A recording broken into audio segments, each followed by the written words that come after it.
নমস্কার, আমার নাম ড পুরুধাওন এবং আজকে আমরা নারকেল পানি সম্পর্কে আলোচনা করব। কারণ গ্রীষ্মকাল শুরু হচ্ছে, মানুষদের খুব ডাবের পানি পছন্দ। হয়তো আপনাদের জানা উচিত না, কিন্তু কিডনি বিকল রোগীদের শরীরে ডাবের পানি প্রবেশ করলে কিছু ঘটে যা আপনারা সবাই জানতে হবে। তাই আসুন কথা বলা যাক নারিকেল পানি সম্পর্কে। ডাবের পানি খুবই বেশি ইলেকট্রোলাইট এবং শক্তি রয়েছে। গরমের মৌসুমে তোমার শরীরে ইলেকট্রোলাইট যুক্ত করা খুব ভালো, কারণ এটি ওআরএসের চেয়ে ভালো কাজ করে। কিন্তু কিডনি বিফল রোগীর শরীরে পটাশিয়াম প্রবেশ করা উচিত নয়। এই ডাবের পানিতে এটি আছে তা সবাইকে জানা উচিত। তাই কিডনি বিফল রোগী যদি কোন কারণে ডাবের পানি বা নারিকেল সম্পর্কিত কিছু খায়, যেমন চাটনি বা নারিকেলের লাড্ডু, তাহলে তার শরীরে পটাশিয়ামের পরিমাণ বাড়তে শুরু হয়। এখন আমাদের শরীরে এই পটাশিয়াম উৎপন্ন হয় না, খাওয়া-দাওয়ার মাধ্যমে এটি আমাদের শরীরে অন্য কিছুতেও যাচ্ছে। এখন যদি আপনি নারকেল বা নারকেলের মতো কিছু খান যেখানে প্রচুর পরিমাণে পটাশিয়াম থাকে, তাহলে আপনার রক্তে পটাশিয়ামের মাত্রা বাড়তে শুরু হয়। সাধারণত যখন পটাশিয়ামের মাত্রা স্বাভাবিক থাকে, তখন আমাদের পেশিগুলিকে চলাচল করার জন্য শক্তি দেয়।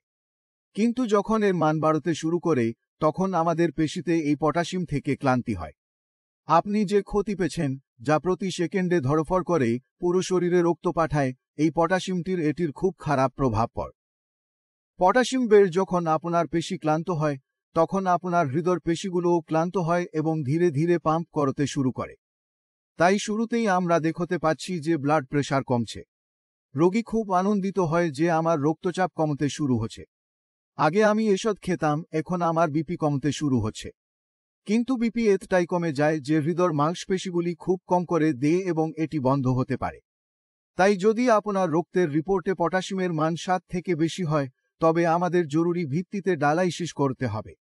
আপনার পায়ে স্যান্ডাল পরা থাকুক বা না থাকুক, আপনার কেটামিনের মাত্রা থাকুক বা না থাকুক, তাতে কিছু যায় না। শরীর থেকে ওই পটাশিয়ামকে দ্রুত সরিয়ে ফেলতে হলে আমাদের জরুরি ভিত্তিতে ডায়ালাইসিস করতে হবে।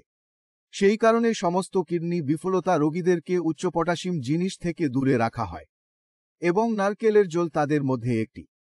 একইভাবে কলা, কিউইশ, অ্যাভোকাডো, শুকনো ফল, গুড় এগুলি থেকেও দূরে থাকতে বলা হয়, কারণ এগুলিতেও প্রচুর পরিমাণে পটাশিয়াম রয়েছে। তাই আমি আশা করি যে আপনি এই ভিডিও থেকে বুঝতে পেরেছেন যে কিডনি বিকল রোগীর জন্য ডাবের পানি নিষিদ্ধ, এবং কেন উচ্চ পটাশিয়াম রয়েছে যেমন ডাবের জল সেগুলো অনুমোদিত না। তারপরও তোমার মনে যা আছে, যা চাও, আমি আছি। আপনিও ক্লিনিকে আসে আমার সাথে দেখা করতে পারেন, এবং একটি ডাক্তার দল আছে, আপনি তাদের সাথেও কথা বলতে পারেন। এবং এটা দিয়ে আমি আজ থেকে আপনাদের কাছ থেকে এগিয়ে যেতে চাই। পরবর্তী ভিডিওতে দেখা হবে। নমস্কার।